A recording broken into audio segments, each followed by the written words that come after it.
12장 1절부터 9절까지 말씀입니다. 창세기 12장 1절부터 9절까지 말씀. 저와 여러분들이 한 절씩 교독하시고 마지막 9절은 함께 읽겠습니다. 1절입니다. 여호와께서 아브라함에게 이르시되 너는 너의 고향과 친척과 아버지의 집을 떠나 내가 내게 보여줄 땅으로 가라.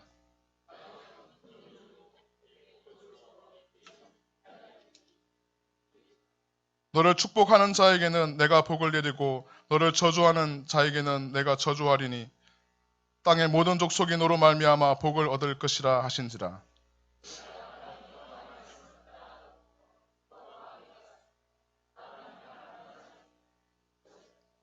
아브라함이 그의 아내 사레와 조카 롯과 하란에서 모은 모든 소유와 얻은 사람들을 이끌고 가나안 땅으로 가려고 떠나서 마침내 가나안 땅에 들어갔더라.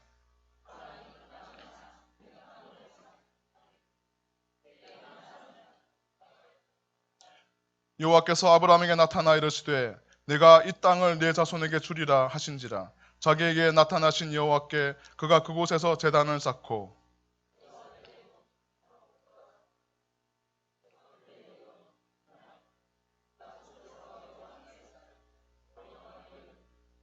점점 남방으로 옮겨갔더라. 아멘. 믿음의 여정을 따라 라는 제목으로 최성호 목사님께서 말씀 전해주시겠습니다.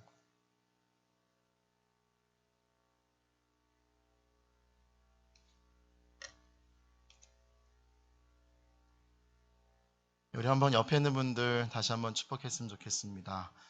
예배하는 당신은 축복의 통로입니다. 우리 한번 고백해 볼까요? 한 번 더 고백하겠습니다. 사랑하고 축복합니다. 예, 감사합니다. 여러분, 믿음의 조상하면 누가 떠오르십니까? 예, 역시 주일학교 때 공부를 잘하셨습니다. 많은 성경의 인물들이 있지만 그래도 믿음의 조상하면 아브라함이 떠오르실 것입니다. 위대한 믿음의 조상 아브라함. 지금도 유대의 민족들에게 있어서는 유대 민족의 아버지라고 불리는 아브라함. 그는 왜 오늘까지 믿음의 조상이라는 칭호를 얻고 있을까요? 오늘 창세기 12장을 통해 아브라함의 믿음의 여정을 따라가며 우리에게 주시는 은혜를 나누고자 합니다. 왜 아브라함은 믿음의 조상이 되었는지에 대해서 알아보고 또한 우리도 믿음의 조상인 아브라함의 삶 가운데서 하나님께서 원하시는 부분을 닮아 살아가는 우리가 되어지기를 바랍니다. 아브라함의 원래 이름은 아브람입니다. 아브람이라는 이름의 뜻은 존경받는 아버지라는 뜻입니다. 그런데 후에 하나님께서는 아브라함의 이름을 바꿔주십니다. 아브라함으로 바꿔주시죠. 아브라함이라는 이름의 뜻은 여러 민족의 아버지라는 뜻입니다. 어떻습니까? 이름의 스케일이 달라졌습니다. 한 가족의 아버지라는 작은 범위에서 여러 민족의 아버지로 그 범위가 엄청 넓어진 것을 우리는 볼 수 있다는 것입니다. 그렇습니다. 아브라함은 그의 믿음으로 인해서 그의 순종으로 인해서 그저 한 가정의 아버지에서 여러 민족의 아버지로 그 위상이 달라진 사람이라는 것입니다. 물론 한 가족의 아버지도요, 너무나도 귀한 위치고 귀한 자리입니다. 하지만 여러 민족의 아버지가 된다는 것은 그만큼 큰 영광이 아닐 수 없습니다. 우리 하나님은요, 이처럼 스케일이 커다라신 분이십니다. 크신 분이십니다. 하나님께서 하시면 우리는 우리의 능력보다도 더 큰 일을 할 수 있다는 것입니다. 우리보다 더 크시고 우리보다 더 많은 능력이 있으신 하나님께 능력을 받으셔서 하나님의 능력으로 여러 가지 일들을 감당해 나가시는 우리 월드와이드의 모든 가족분들 되시기를 바랍니다. 여호와 하나님께서 아브라함에게 말씀하십니다.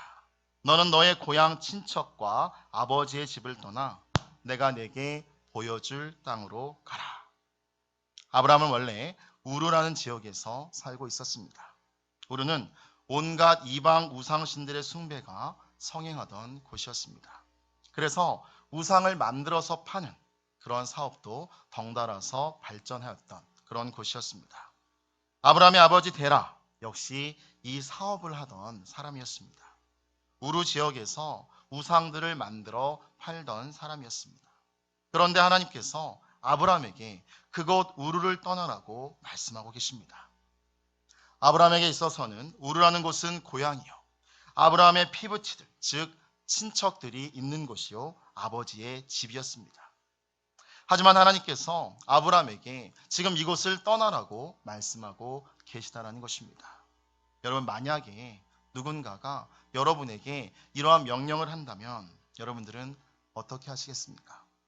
내가 뿌리 내리면서 잘 살고 있는 고향에서, 친척들에게서, 친구들에게서, 또 내 아버지의 집에서 떠나라고 한다면 그렇게 쉽사리 떠나실 수 있는 분은 많지 않을 것입니다. 하지만 아브라함은 그 하나님의 명령에 순종해서 그것을 떠나고 있다는 것입니다. 여기에서 우리는 아브라함의 믿음을 볼 수 있습니다. 그의 순종을 알 수가 있다는 것이죠. 4절에 보면 아브라함이 우르 땅을 떠날 때의 나이가 75세임을 알 수 있습니다. 그 당시에도 75세라면 결코 적은 나이가 아니라는 것입니다.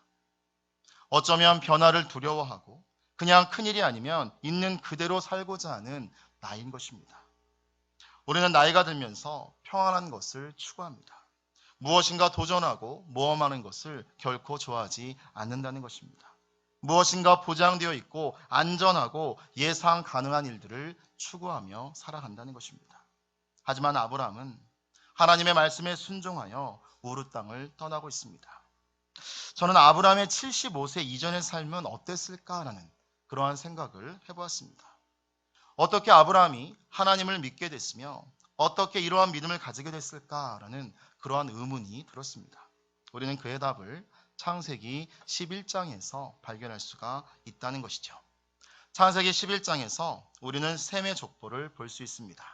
창세기 11장 26절에 데라는 70세에 아브람과 나홀과 하란을 낳았더라 라는 말씀을 볼 수 있습니다. 즉 아브라함은 신앙의 뼈대가 있는 셈의 가문에서 낳고 자란 사람이라는 것입니다. 아브라함의 믿음과 신앙은 그의 가문의 신앙과 믿음의 환경을 무시하지 못한다는 것이죠. 하지만 그렇다면 우리는 또 한 가지의 의문점을 가지게 됩니다. 그럼 아버지 데라는 이라는 의문점을 가지게 되어지는 것이죠. 아버지 데라는 왜 신앙의 가문에서 자라났는데 우르 지역에서 우상을 팔고 있었을까라는 의문을 가지게 됩니다. 그렇습니다. 여러분, 여기서 우리가 알 수 있는 교훈은요, 먼저 신앙의 환경은 중요하다는 것입니다. 물론 아버지 데라는 어찌된 상황인지는 모르지만 하나님을 온전히 믿는 사람은 아니었다고 판단이 되어집니다. 하지만 아브라함은 그 가운데서도 집안의 가계를 흐르고 타고 흐르는 그 신앙의 맥을 잡고 살아갔다는 것입니다. 비록 아버지 데라로부터는 영향을 받지 않았지만 그 이외에 많은 친척들로부터, 많은 주위의 사람들로부터 그 믿음의 영향을 받고 자라난 것입니다. 우리가 알 수 있는 또 한 가지의 교훈은요, 믿음은, 신앙은 개인의 믿음이요 개인의 신앙이라는 점입니다. 아무리 믿음 좋은 부모님 아래서 태어나고 자라도요, 하나님을 알지 못하고 제대로 믿지 못하는 그러한 사람들이 있다는 것입니다. 또한 전혀 믿음 없는 부모님 밑에서 자란 분들도 개인적으로 하나님을 만나고 온전히 하나님을 믿는 분들도 계시다는 것이죠. 사랑하는 월드와이드 교회 가족 여러분, 믿음은 개인 믿음입니다. 내 아내나 내 남편이 잘 믿는다고 해서 내가 구원받는 것은 아니라는 것입니다. 또한 반대로 내 아내와 남편이 믿지 않는다고 해서 내가 구원 얻지 못한다는 것도 아니라는 것입니다. 또한 내가 잘 믿는다고 해서 내 자녀들이 잘 믿는 것도 아닙니다. 또한 내가 잘 안 믿는다고 해서 내 자녀들이 또 잘 믿지 않는 것도 아니라는 것이죠. 신앙은 개인의 신앙이라는 것입니다. 사랑하는 월드와이드 교회 가족 여러분, 개인적으로 하나님을 만나시는 여러분들 되시길 바랍니다. 개인적으로 나의 하나님을 경험하고 체험하는 여러분들 되시길 바랍니다. 분명한 사실은요, 믿음은 선물이라고 했습니다. 구하는 자에게, 바라는 자에게 주시는 선물이라고 했습니다. 구하지 않는 사람에게는 주시기가 어렵다는 것이죠. 우리가 자녀들에게 무엇을 해줄 때는 언제입니까? 자녀들이 무엇인가를 구할 때입니다. 그리고 무엇인가 구할 때 부모의 입장에서 봤을 때는요, 그것이 꼭 자녀들의 필요한 것이 아닐 때가 많다는 것입니다. 그러면 어떻습니까? 처음에는요, 완강하게 거절하고 안 된다고 말합니다. 하지만 자녀들이 간절하게 구할 때, 또한 자녀들의 그 간절함에 눈물까지 곁들여질 때, 그 간절함과 그 눈물에 넘어가지 않을 부모는 거의 없다는 것입니다. 우리에게도 이러한 간절함이 필요하다는 것이죠. 우리 하나님, 인격적인 하나님이시기 때문에 강제로 믿게 하지는 않으십니다. 물론 사람마다 차이가 있긴 합니다. 그래서 하나님께서 꼭 쓰셔야겠는데 좀처럼 움직이지 않는다. 그러면 강제로라도 변화시키셔서 그 사람을 쓰십니다. 바울 같은 경우가 그러한 경우입니다. 하지만 이런 경우는 극히 드문 경우입니다.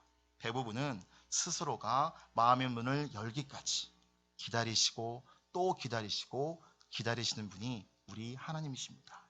그러니 여러분, 거룩한 욕심을 가지시길 바랍니다. 여러분, 욕심을 가지십시오. 하나님께서 주실 커다란 축복에 욕심을 가지십시오. 이런 욕심은요, 얼마든지 가지셔도 된다는 것입니다. 야곱의 경우를 보면 야곱은 욕심이 굉장히 많은 사람이었습니다. 인간적으로도 욕심이 많은 사람이었습니다. 세상적으로 욕심이 많아서 물질에도 욕심이 있고 자신 욕심도 있었던 그러한 사람입니다. 하지만 야곱이 축복을 받을 수 있었던 가장 큰 이유는요, 야곱은 신앙적인 욕심이 대단한 사람이었습니다. 하나님의 축복에 대해서 일찍이 깨우쳤고요, 하나님의 축복을 받기 위해서 온갖 방법과 수단을 가리지 않았던 사람이 바로 야곱입니다. 그래서 형 에서의 장자권과 축복권도 빼앗아옵니다. 간교한 방법으로 빼앗아오죠.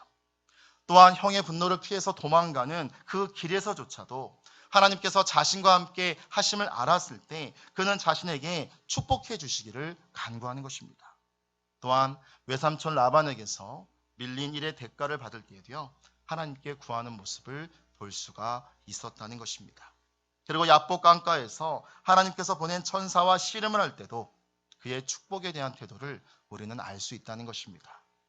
날이 밝아 가야 한다는 하나님의 천사를 끝까지 붙잡고 축복해 주시기 전까지는 절대로 보낼 수 없다는 야곱의 단단한 결심을, 단단한 결단을 우리는 볼 수 있다는 것이죠. 결국 하나님의 천사가 야곱을 축복한 이후에야 야곱이 천사를 놓아주는 모습을 우리는 볼 수 있습니다. 비록 야곱은요, 인간적인 모습을 봤을 때 치사하고 야비하고 그렇게 본받을 만한 사람은 아니었지만 영적인 축복을 구하는 그 야곱의 모습은 우리도 본받아야 한다는 것입니다. 사랑하는 월드와이드 교회 가족 여러분, 영적인 욕심을 가지십시오. 영적인 축복을 구하십시오. 거룩한 욕심을 가지십시오. 그러기 위해서는 먼저 하나님을 만나셔야 합니다. 이번 2016년도 한 해 하나님을 만나는 그 한 해로 결단하시고 하나님을 만나기 위해서 노력하시는 여러분들 되시길 바랍니다. 그러기 위해서는요, 먼저 주일 예배는 무슨 일이 있더라도 사수하시기를 바랍니다. 2016년 한 해 우리 월드와이드 교회에서 가장 핵심적으로 펼치는 운동은 주일 예배 성수 운동입니다. 주일 예배를 성수하기 위해서 최선을 다하신다면 하나님께서 분명히 믿음이 없어 구하는 분들에게는 믿음이라는 커다란 선물을 주실 것입니다. 또한 다른 것들을 구하는 분들께는요, 다른 모든 것들을 다 해결해 주실 것입니다. 2016년 한 해 가장 우선순위를 예배해 주시는 여러분들 되시길 바랍니다. 물론 주중에 모든 공예배가 다 중요하긴 하지만 그 중에서도 주일 예배의 성수에 모든 것들을 걸어보는 한 해가 되어지기를 바랍니다. 하나님께서 어떠한 은혜를 베푸시나, 하나님께서 어떠한 응답을 주시나 한번 확인해보는 여러분들 되시기를 바랍니다. 이제 며칠이 있으면 설날입니다. 설날에 또 지방에 가시는 분들, 고향 교회 가시는 분들은요, 고향 교회 가셔서 꼭 예배를 드리시고 그리고 꼭 가져오셔야 될 것, 뭘 갖고 오셔야 된다고요? 주보를 가져오시기 바랍니다. 그러면 다음 주 주보에 우리가 그 고향교회 이름과 함께 여러분들 이름을 올려드릴 것입니다. 이렇게 해서 우리가 철저하게 한번 주일 예배를 성수해 보자라는 그런 의미가 있다는 것입니다. 또한 2016년 한 해는요, 은혜 받는 자리에는 다른 일 다 제쳐놓고 참여하시는 여러분들 되시길 바랍니다. 주중의 예배들, 각종 스쿨, 산상 기도회, 각종 세미나, 각종 여리고 기도회, 아울리치 등등 은혜 받는 자리에는 그 누구보다도 먼저 참여하시는 여러분들 되시길 바랍니다. 자, 우리가 2월 19일 날 또 20일 날 무엇이 있습니까? 주님의 영혼 집회가 있습니다. 여러분들 다 오셔서 참여해 주시고요. 2월 27일 날 또 무슨 집회가 있습니까? 휴전선, 철제선, 땅받기 아울리치 예배가 있습니다. 예배가 아니죠. 아울리치가 있습니다. 그 예배, 그 아울리치에도 꼭 참여하시는 여러분들 되시기를 바랍니다. 이렇게 적극적으로 은혜 받는 자리에 참여했을 때 가장 이득을 받는 것은 바로 자기 자신입니다. 그리고 주변의 순원들이나 교회 식구들에게도요, 함께 가자고 권유하시는 여러분들이 되시길 바랍니다. 혼자만 은혜 받지 마시고요, 귀한 은혜의 자리에 함께 하자고 주위 분들에게 권해주시는 여러분들 되시기를 바랍니다. 우리는 교회라는 공동체를 이루고 있습니다. 하나님께서는요, 우리가 공동체 안에서 신앙생활을 하기를 바라십니다. 그래서 예수님을 머리로 하는 신앙 공동체인 교회를 세우신 것입니다. 물론 앞에서 신앙은 개인의 신앙이다, 각자의 신앙이다라고 말씀드렸지만 우리가 함께 신앙생활할 때 그 신앙생활에 시너지 효과를 누리게 되는 것입니다. 상승 효과를 누리게 되는 것입니다. 나는 은혜를 받아서 펄펄 날고 있는데 내 옆에 있는 아무개 집사는 영적으로 다운되어서 힘들어하고 괴로워하고 있다. 그러면 아무래도 나에게도 영향을 미친다는 것입니다. 같이 은혜 받고 같이 성령 충만하면 그 상승 효과는요, 말로 다 할 수 없다는 것이죠.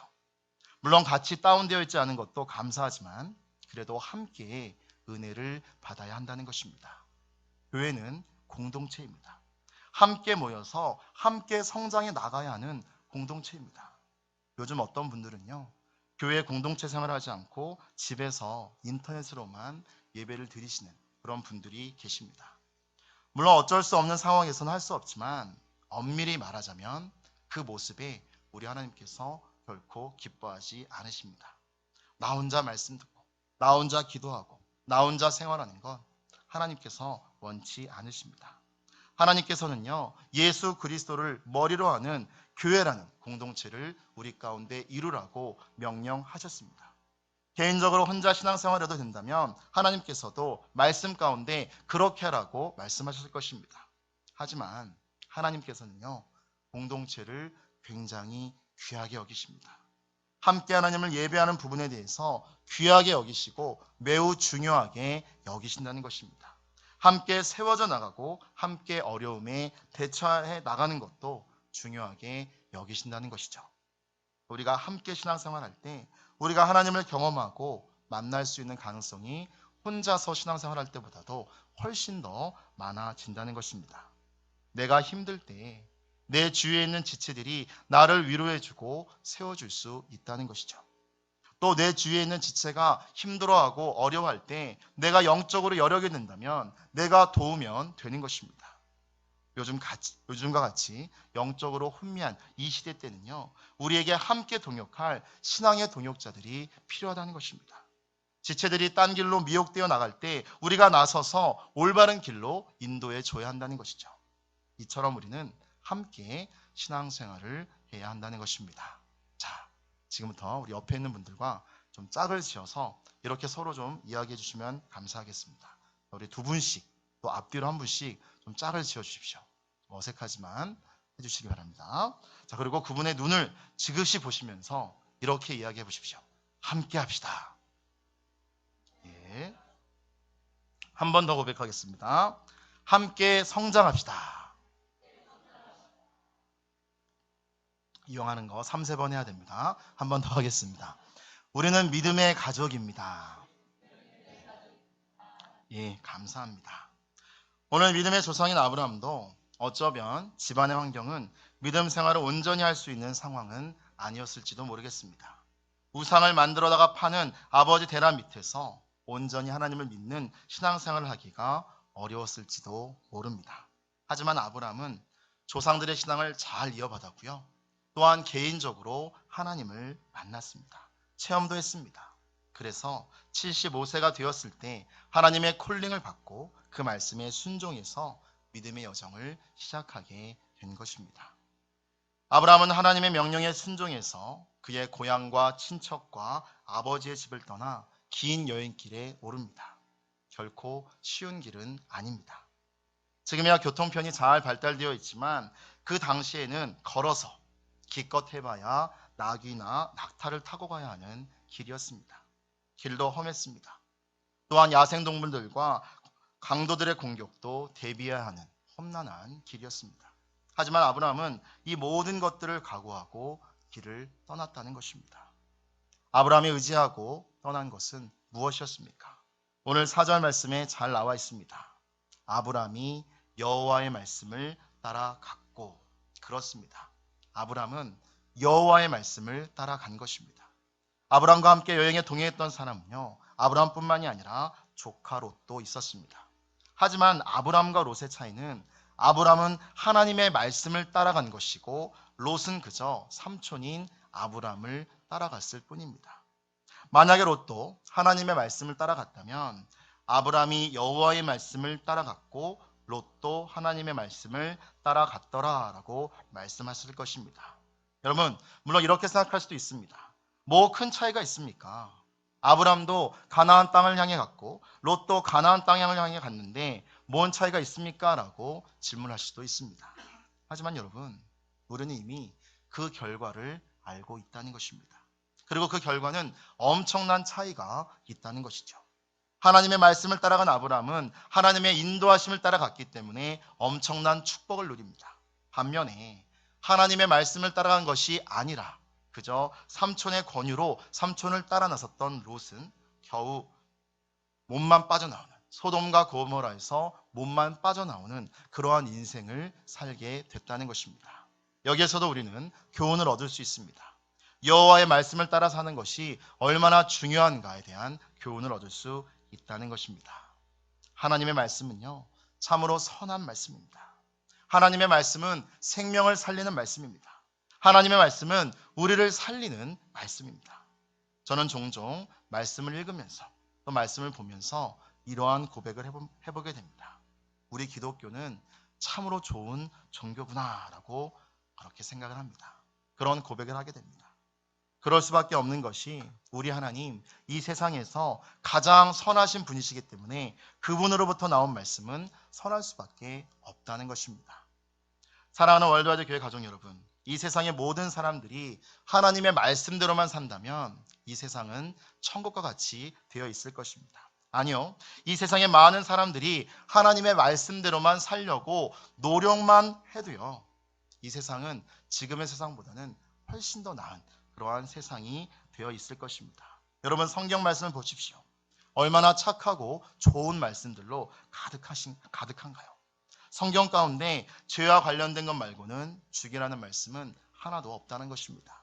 사랑하라, 베풀어라, 나누어라, 살려라 하는 말씀들로 가득하다는 것입니다. 기독교는 진정 살리는 종교요, 생명의 종교요, 사랑의 종교라는 것입니다. 또한 여호와의 말씀을 따라 사는 것은 성공의 지름길입니다. 왜입니까? 우리 하나님, 이 세상의 모든 것들을 주관하시고 모든 물질의 주인 되신 분이십니다. 세상의 모든 일들을 다 알고 계신 분이라는 것입니다. 하나님께서는 또한 내 자신보다도 나를 더 잘 알고 계시는 분이십니다. 그러한 하나님의 말씀을 따라 산다는 것은 곧 형통함을 보장받는 것입니다.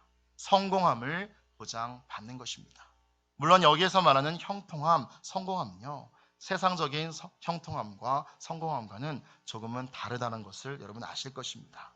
물론 하나님께서 축복하셔서 이 세상의 사람들이 결코 누리지 못하는 부를 누리는 분들도 계십니다. 하지만 그것은 그 사람이 준비되어 있을 때에만 부어주시는 축복입니다. 그리고 대부분의 사람에게는 그 사람에게 가장 알맞게 축복을 해주십니다. 이런 축복을 받을 만한 사람들은요, 세상 사람들이 그것이 무엇이 축복이냐고 반문할 수 있겠지만 그것이 진정한 축복임을 알고 감사하며 살아가는 사람들인 것입니다. 이렇듯 여호와의 말씀을 따라간 아브라함은 엄청난 축복을 받습니다. 어떠한 축복입니까? 하나님께서는 7가지의 축복을 아브라함에게 베풀어 주십니다. 첫 번째는 큰 민족을 이루어 주신다고 하십니다. 아직도 친자식이 없는 아브라함에게 주신 하나님의 약속입니다. 하지만 이 약속은 이삭을 아브라함에게 주심으로써 성취가 되어지지요. 그리고 이삭으로부터 수많은 후손들이 태어나게 되므로 그 약속이 성취되어진다는 것입니다. 복을 주시겠다고 하십니다. 이 약속도 그대로 성취되어집니다. 아브라함은 137명의 사병을 거느릴 정도로 엄청난 복을 받습니다. 그 이름을 창대하게 해주신다고 합니다. 아브라함의 이름은 창대해집니다. 아마도 믿지 않는 많은 사람들도 아브라함의 이름을 알고 있을 것입니다. 또한 이슬람에서도요, 아브라함은 성자로서 그 이름을 드높이고 있다는 것이죠. 내가 복이 될 것이다. 너를 축복하는 자를 축복하겠다. 너를 저주하는 자를 저주하겠다. 이처럼 큰 축복은 없을 것입니다. 결국 하나님께서 아브라함의 편이 되어 주시겠다는 것입니다. 아브라함의 편이 되어 주셔서 아브라함에게 잘해주고 축복하는 자들에게는 그들도 축복해 주시고, 아브라함을 저주하고 아브라함을 방해하고 아브라함에게 해가 되는 사람들은 그들을 저주하고 망하게 하겠다는 것이죠. 하나님께서 편들어 주시는 사람, 얼마나 복된 사람이십니까? 그리고 땅의 모든 족속이 너로 인해서 복을 얻을 것이다. 땅의 모든 족속들이 아브라함을 통해서 복을 얻는다고 합니다. 나만 축복을 받고 끝나는 것이 아니라 나로 인하여 다른 많은 사람들이 축복을 받게 하는 사람이 진정으로 복된 사람인 것입니다. 사랑하는 월드와이드 교회 가족 여러분, 여러분들도 이러한 복된 사람이 되고 싶지 않으십니까? 이런 복된 사람이 되고자 한다면 아브라함과 같이 여호와의 말씀을 따라가면 된다는 것입니다. 여호와의 말씀을 듣고 믿고 의지하면서 살아가면 아브라함과 같은 복된 인생이 되는 것입니다. 저는 오늘 모교 심야 가운데 나오신 모든 분들이 이러한 복된 인생을 살아가시는 여러분들 되시기를 바랍니다.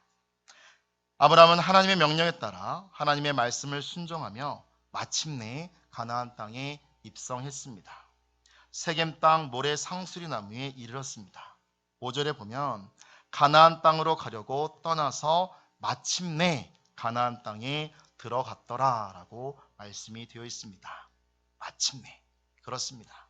온갖 우여곡절 끝에 마침내 가나안 땅에 들어간 것입니다.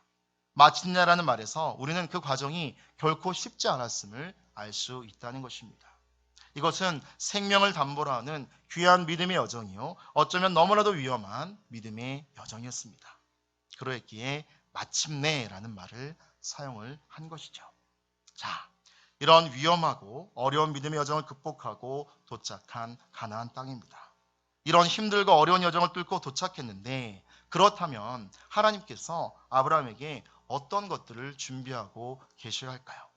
비옥한 땅과 풍부한 물, 그리고 가축들이 충분히 먹을 만한 푸른 풀들을 준비해 놓으셔야 하는 것이 아니겠습니까? 그런데 현실은 어떻습니까? 6절에 보니까 그때 가나안 사람이 그 땅에 거주하였더라. 이미 그 땅에는 하나님께서 가라고 해서 모든 것들을 다 버리고 왔던 그 가나안 땅에는 주인들이 있었다는 것입니다. 이미 가나안 족속들이 그 땅을 차지하고 아브라함은 가나안 땅 단 한 평의 땅도 주장할 수 없었습니다. 아브라함의 마음이 어떠했겠습니까? 아마도 많이 허탈했을 것입니다. 어쩌면 속았다라는 마음이 들었을지도 모르겠습니다. 하나님께서 가라고 해서 왔건만, 그래서 가나안 땅의 비옥함과 풍부함, 그리고 그것을 마음껏 즐겨야지라는 믿음으로 왔지만 결과는 그렇지 못했다라는 것입니다. 내가 왜 그 고생을 하며 이 땅에 왔나라는 그러한 생각을 했을지도 모르겠습니다. 이때 하나님께서, 여호와께서 아브라함에게 나타나셨습니다. 그리고 말씀하십니다. 내가 이 땅을 내 자손에게 주리라. 하나님께서 타임도 절묘하게 아브라함에게 나타나신 것입니다. 자신의 현실에 낭망하고 낙담하고 지쳐있는 아브라함에게 하나님께서 직접 나타나셔서 아브라함을 위로하고 달래고 계신 것입니다. 내가 이 땅을 내 자손에게 주리라. 하나님께서 가나안 땅을 주신다고 하십니다. 하나님께서 가나안 땅을 아브라함의 자손들에게 주신다고 하십니다. 아브라함은 어떻게 했을까요? 에이, 하나님 관두십시오. 이것이 무엇입니까? 하나님께서 가라고 해서 이렇게 왔는데 빈 땅도 없고 이게 무엇입니까? 나 이제는 믿을 수 없습니다. 그렇게 이야기할 수 있었던 아브라함이었습니다. 하지만 아브라함은 역시 믿음의 사람이라는 것입니다. 아브라함은 그곳에서 제단을 쌓습니다. 즉 하나님께 예배를 드린다는 것이죠. 아브라함의 순종의 모습을 우리는 다시금 볼 수 있는 것입니다. 아브라함의 순종은 하나님의 말씀을 전적으로 믿었기에 가능했던 것입니다. 위의 7가지 약속도 솔직히 의심하려면 얼마든지 의심을 할 수 있는 약속들이었습니다. 그 중에 자식에 대한 약속, 아이도 없었고 아이를 가질 수도 있는 그 가능성도 희박한 그 아브라함에게 큰 민족을 이루어 주신다는 약속. 이 부분에서 얼마든지 의심하고 믿지 않을 수도 있었습니다. 하지만 역시 아브라함은 믿음의 사람이라는 것입니다. 그는 하나님의 말씀을 믿고 제단을 쌓았습니다. 아브라함은 동쪽으로 그의 장막을 옮겨서 치고 또 그곳에서 제단을 쌓으며 예배했다는 것입니다. 아브라함은 계속해서 예배하고 있습니다. 아브라함은 우르 땅에서부터 이곳 가나안 땅에 올 때까지 계속해서 예배했습니다.